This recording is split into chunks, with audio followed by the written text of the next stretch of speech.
Bonjour chers amis, aujourd'hui on va parler d'un sujet très important qui concerne tout le monde, c'est le sujet de la sécurité privée.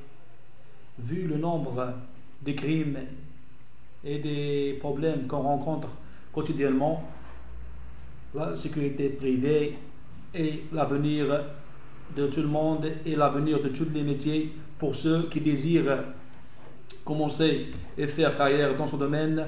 On va d'abord voir les différents matériels qu'utilisent les agents de sécurité. D'abord, on va commencer par les radios portatifs ou bien les talkie-walkie. Le premier modèle, c'est la radio Motorola qu'on voit ici. C'est très facile à utiliser. D'abord, il y a la pédale. La voilà. Il faut appuyer pour faire une émission. Voilà, il y a l'antenne, il y a le bouton de volume et pour faire marche et le bouton pour régler les fréquences qu'on voit ici. Le bouton de fréquence, c'est un moyen très nécessaire pour les agents de sécurité pour garder une communication instante et pour s'échanger les différentes consignes et rendre compte à leur chef hiérarchique. Voilà le deuxième modèle. Il y a plusieurs types vu l'utilisation qu'on veut. Voilà. Le deuxième matériel qui est très nécessaire pour les agents de sécurité, c'est la radio, c'est la tonfa ou bien la matraque qu'on voit ici.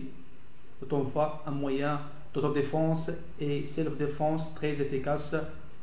Il faut savoir le manipuler pour protéger et pour se protéger. Aussi, on a le détecteur de métaux qu'on voit ici, qu'on utilise dans le contrôle des accès principaux et le contrôle des postes très sensibles,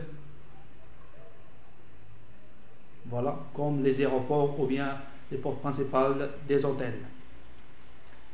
C'est facile à manipuler, comme vous voyez, c'est très facile. On va voir le deuxième modèle, comme vous voyez ici. Comme vous voyez, c'est facile à manipuler. On a aussi des kits pour la protection rapprochée. C'est la kit qu'on branche sur les radios portatifs. Comme vous voyez, on la branche directement sur la radio pour la protection rapprochée ou bien pour les bodyguards. C'est un moyen très efficace pour garder communication sans se faire repérer.